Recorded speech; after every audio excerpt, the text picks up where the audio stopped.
नमस्कार, तपाईँहरूलाई लोकसेवा सहयोगी युट्युब च्यानलमा स्वागत छ।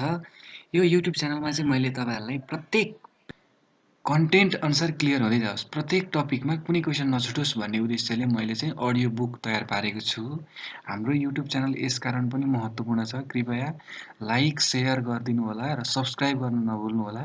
सब्स्क्राइब गर्नु भएपछि तपाईँहरूले त्यहाँ मुनिको बटन देख्न सक्नुहुन्छ। सब्स्क्राइब बटनमा थिचिदिनु होला ताकि अर्को भिडियो हालेको नोटिफिकेसन आउँछ र तपाईँहरूले यो च्यानल मार्फत चाहिँ के जानकारी गराउँदछु भने तपाईँहरूलाई एभ्री विकमा अथवा मैले यहाँ भिडियोहरू हालिरहेको हुन्छु। त्यो भिडियो मार्फत चाहिँ हरेक ज्ञान तपाईँहरूलाई थाहा हुनेछ र यस्तो ज्ञान हुन्छ कि प्रत्येक टपिक जस्तो ब्रह्माण्ड पल्टाउनु भयो, ब्रह्माण्डको सम्पूर्ण कुराहरू मैले अडियो बुकमा हालिदिएको हुन्छु। अर्कोमा भूगोल पल्टाउनु भयो, भूगोलका सम्पूर्ण कुराहरू हुन्छ ताकि तपाईँहरूले अरू आवरे झाउरेले युट्युबमा बनाएका च्यानलहरूमा 2-4 भिडियो हालेर मस्ट इम्पोर्टेन्ट भिभिआई त्यो भन्ने चिजै हुँदैन। सिरियल क्रममा जानुहोस्, गाडीमा हिँड्दा सुत्न सक्नुहुन्छ, बाटोमा हिँड्दा सुन्न सक्नुहुन्छ। त्यस भएर ढुक्कसँगले च्यानल सब्स्क्राइब गर्नुहोला, हाम्रो भिडियो हेर्नुहोला, लाइक सेयर गर्नुहोला। धन्यवाद र कमेन्ट पनि गर्नुहोला र कुन टपिकमा कसरी सुधार गर्नुपर्ने छ, मेरो गल्ती भयो भने तपाईँहरूले सच्याइदिनुहोला। हस् त, धन्यवाद। र आजको हाम्रो टपिक रहेको छ जैविक विविधता। के हो त जैविक विविधता भन्दाखेरिमा पृथ्वीमा रहेका सम्पूर्ण प्राणी तथा वनस्पति बीचको भिन्नता, स्वरूप, आकार, स्वभाव, सङ्ख्यात्मक उपस्थिति र तिनीहरू बीचको प्राकृतिक संयोजनलाई नै हामीले के भनिन्छ त जैविक विविधता भनेर भनिन्छ। यसलाई पुनः एकपल्ट फेरि पृथ्वीमा रहेका सम्पूर्ण प्राणी तथा वनस्पति भनेको यस संसारमा रहेका जति पनि प्राणी र वनस्पति छन् तिनीहरू बीचको भिन्नता, स्वरूप, आकार, स्वभाव, सङ्ख्यात्मक उपस्थिति र तिनीहरू बीचको प्राकृतिक संयोजन, एक अर्काको अन्तर्घुलन, अन्तर्मिलन कस्तो छ त्यसैलाई नै हामीले के भनियो जैविक विविधता भनेर भनियो। कुनै पनि स्थानको जैविक विविधता भन्नाले प्रति इकाइ क्षेत्रमा विद्यमान जीवाणु, वंशाणु, प्राणी, वनस्पति र त्यहाँको पारिस्थितिक प्रणालीलाई नै हामीले जैविक विविधता भनिन्छ। दोस्रो र जैविक विविधतालाई मुख्यतया 3 भागमा वर्गीकरण गरेर अध्ययन गर्न सकिन्छ। पहिलो रहेको छ पारिस्थितिक प्रणाली विविधता, दोस्रो रहेको छ प्रजातीय विविधता र तेस्रो रहेको छ वंशाणुगत अथवा वंशाणु विविधता, यसलाई आनुवांशिकीय विविधता भनेर पनि भनिन्छ। पारिस्थितिक प्रणालीगत विविधता के हो त पारिस्थितिक प्रणालीगत विविधता भन्दाखेरिमा विभिन्न जीवजन्तु तथा वातावरण बीचको अन्तर्सम्बन्धबाट बनेको स्वचालित प्रणालीलाई नै पारिस्थितिक प्रणाली भनिन्छ, जुन जन्तु र वनस्पतिको वातावरणसँगका सम्बन्धका कारण कुनै पनि स्थानमा निश्चित प्रकारको पारिस्थितिक प्रणाली निर्माण भएको हुन्छ र यिनै विभिन्न पारिस्थितिक प्रणाली बीचको फरकपनालाई नै पारिस्थितिक प्रणाली विविधता भनिन्छ। र नेपालमा 118 प्रकारका पारिस्थितिक प्रणाली पाइन्छ। र दोस्रो नम्बरमा रहेको छ प्रजातीय विविधता र एक आपसमा प्रजनन गरी सन्तानको निरन्तरता दिन सक्ने जीवलाई एउटै प्रजाति मानिन्छ र प्रजाति प्रजाति बीचमा हुने फरकपना एवं भिन्नतालाई नै प्रजातिगत विविधता भनिन्छ र एक प्रकारका वनस्पति तथा जनावरहरू अर्कोभन्दा भिन्न हुनु नै प्रजातिगत विविधता हो। तेस्रो रहेको छ वंशाणुगत विविधता। आमा बाबुबाट जीवको पैतृक गुण सन्ततिमा सार्ने सूक्ष्म तत्त्वलाई नै वंशाणु भनिन्छ। प्रजाति एवं उपप्रजाति भित्रका सम्पूर्ण वंशाणुहरूको समूह किसिम तथा फरकपनालाई वंशाणुगत विविधता भनिन्छ। र जैविक विविधताको महत्त्व र आवश्यकता त के छ त जैविक विविधताको महत्त्व र आवश्यकता भन्दा पहिलो नम्बरमा रहेको छ कृषिजन्य उत्पादन बढाउन, दोस्रो रहेको छ पशुजन्य उत्पादन वृद्धि गर्न, तेस्रो रहेको छ वंशाणुमा सुधार ल्याउन, भूजलाधार संरक्षण गर्न, अर्को रहेको छ प्राकृतिक सौन्दर्यता कायम राख्न, पर्यापर्यटन मार्फत के गर्न? आर्थिक विकास गर्न। अर्को छ पारिस्थितिक प्रणाली सन्तुलन राख्न, अध्ययन अनुसन्धान र मनोरञ्जन गर्नका लागि। यति गर्नको लागि चाहिँ के रहेको छ त भन्दाखेरि जैव विविधताको के रहेको छ? महत्त्व रहेको छ। यहाँसम्म हाम्रो क्लियर छ सबै? र अध्ययन अनुसन्धान र मनोरञ्जन गर्नको लागि भनिहाल्यो। र यति भइसकिसके पछाडि अब जैव विविधताको महत्त्व र आवश्यकता सकियो र जैविक विविधता छ, त्यो जैविक विविधता ह्रास हुनका कारणहरू के कारणले गर्दाखेरि जैविक विविधता ह्रास हुन्छ त भन्दा जनसङ्ख्या वृद्धि र गरिबी। पहिलो कारण रहेको छ जनसङ्ख्या वृद्धि भयो र गरिबी बढो भने पनि के हुन्छ? जैविक विविधता ह्रास हुन्छ। वासस्थान खण्डीकरण र विनाश। जुन जैविक विविधता पाइने स्थान छ ती स्थानहरूको वासस्थान चाहिँ के हुन गयो? विखण्डीकरण हुन गयो, खण्ड खण्ड छुट्टियो र विनाश भयो भने पनि, विभिन्न कारणले विनाश भयो भने पनि त्यसको के हुन्छ त? असर पर्छ। अर्को छ वन सम्पदाको अत्याधिक उपयोग। वन सम्पदाको अत्याधिक उपयोग भयो भने पनि के हुन्छ त हाम्रो भन्दाखेरिमा जैविक विविधता ह्रास हुन आउँछ।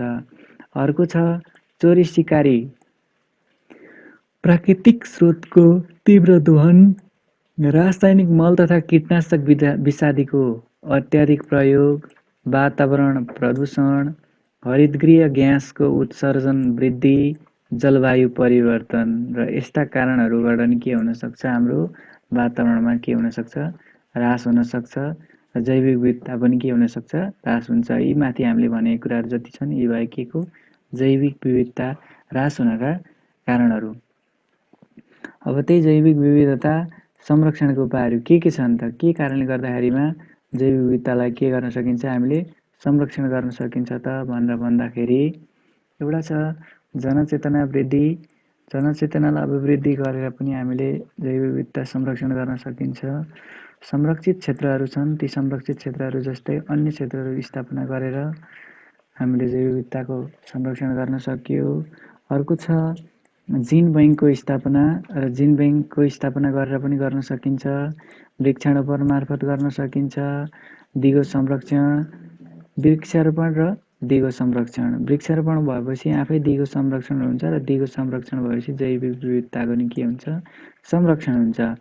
अर्को छ हाम्रो चोरी सिकारी नियन्त्रण। चोरी सिकारी नियन्त्रण मार्फत पनि जैविक विविधताको के हुन सक्छ? संरक्षण हुन सक्छ। जनसङ्ख्या व्यवस्थापनमा जोड र जनसङ्ख्या व्यवस्थापनलाई हामीले जोड दिने हो भने पनि के हुन सक्छ? जैविक विविधता संरक्षण हुन सक्छ। अर्को छ रासायनिक मल र कीटनाशक विषादीको उपयोगमा कटौती। भनेको जति पनि रासायनिक मल छन्, कीटनाशक विषादी औषधिहरू छन्, तिनको हामीले गर्ने उपयोगमा चाहिँ के गर्नु पर्यो? कटौती गर्न सक्यो भने पनि के हुन्छ? जैविक विविधतामा के हुन्छ? संरक्षण हुन्छ। जलवायु परिवर्तन न्यूनीकरण तथा अनुकूलन। जलवायु परिवर्तन न्यूनीकरण तथा अनुकूलन हुन सक्यौँ भने पनि के हुन सक्छ? जैव विविधता संरक्षण हुन्छ। अन्तर्राष्ट्रिय प्रतिबद्धताहरूलाई कार्यान्वयन भनेको मतलब नेपालले जति पनि अन्तर्राष्ट्रिय प्रतिबद्धताहरू गरेको छ ती प्रतिबद्धताहरूलाई जस्तो दिगो विकास सम्बन्धी भयो हैन, त्योभन्दा अगाडि भएको सहस्र शताब्दी लक्ष्य सम्बन्धी भयो, यस्ता जति पनि अन्तर्राष्ट्रिय प्रतिबद्धता छ, फोहोर मैलासँग सम्बन्धित भयो, बासेल महासन्धि हैन, मरुभूमिकरण सम्बन्धी सम्मेलन, यस्ता जति पनि अन्तर्राष्ट्रिय प्रतिबद्धता छ तिनलाई कार्यान्वयन गर्न सकेको खण्डमा पनि के हुन सक्छ? जैव विविधता संरक्षण हुन सक्छ। अर्को छ समय अनुकूल नीति निर्माण, ऐन कानुन निर्माण र कार्यान्वयन। भनेको मतलब समय अनुकूल नै नीति निर्माण र कानुनको कार्यान्वयन गर्न सकियो भने जैविक विविधताको संरक्षण गर्न सकिन्छ। र अर्को हाम्रो टपिक रहेको छ वातावरण प्रदूषण। वातावरण प्रदूषण भनेको के हो त? केलाई हामीले वातावरण प्रदूषण भनिन्छ त भन्दा वातावरणमा रहेका जैविक अजैविक अवयवहरूको अन्तर्क्रिया एवं अन्तर सम्बन्धमा प्रत्यक्ष र अप्रत्यक्ष रूपमा परिवर्तन गरी वातावरणमा ह्रास ल्याउने प्रक्रिया नै वातावरण प्रदूषण हो। फेरि पुनः एकपटक वातावरण प्रदूषण भनेको के हो त भन्दाखेरिमा वातावरणमा रहेका जैविक तथा अजैविक अवयवहरूको अन्तर्क्रिया एवं अन्तर सम्बन्धमा प्रत्यक्ष र अप्रत्यक्ष रूपमा परिवर्तन गरी वातावरणमा ह्रास ल्याउने प्रक्रिया नै वातावरण प्रदूषण हो। र यही कुरालाई नेपालको वातावरण संरक्षण ऐन 2053 को अनुसार प्रदूषण भन्नाले वातावरणमा रहेका प्रत्यक्ष र अप्रत्यक्ष रूपले परिवर्तन गरी उल्लेखनीय ह्रास ल्याउने, क्षति पुर्याउने, हानि नोक्सानी गर्ने र वातावरणको लाभदायी उपयोग प्रयोजनमा हानि नोक्सानी पुर्याउने क्रियाकलाप। सिम्पली भाषामा भन्दाखेरि वातावरणमा हानि नोक्सानी पुर्याउने क्रियाकलाप जुन चाहिँ प्रत्यक्ष पनि हुनसक्छ, अप्रत्यक्ष रूपमा पनि हुनसक्छ। यसैलाई नै हामीले के भन्यो? वातावरण प्रदूषण भन्यो। जुन चाहिँ के हुनसक्छ? मानवीय पनि हुनसक्छ, अमानवीय पनि हुनसक्छ, जस्तो पनि हुनसक्छ। यो के हो? वातावरण प्रदूषण हो। र प्रदूषणका कारणहरू के कारणले गर्दाखेरि चाहिँ प्रदूषण हुन्छ? प्रदूषण कसरी हुन्छ त भन्दाखेरिमा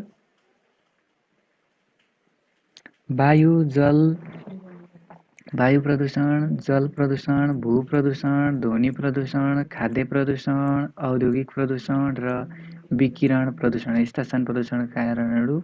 यसलाई सिरियलले भन्दा वायु, जल, भू, ध्वनि, खाद्य, औद्योगिक र विकिरण पछाडिको प्रदूषण एउटै छ। यो यति चाहिँ के छ? हाम्रो एउटै छ। प्रदूषणका कारणहरू हामीले बुझ्यो। वायु, जल, भू, ध्वनि, खाद्य, औद्योगिक र विकिरण पछाडि सबैको प्रदूषणका कारणहरू सकिए। र अरू रहेको छ प्रदूषणका कारणहरूलाई अलिक व्यापक रूपमा भन्दाखेरि त भयो हामीले बुझ्ने, माथि अघि हामीले चर्चा गरिएको।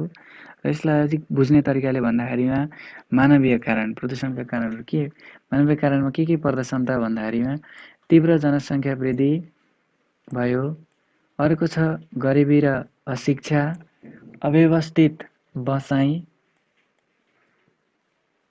बसाइसराइको कारणले गर्दाखेरि पनि वातावरणमा के हुनसक्छ?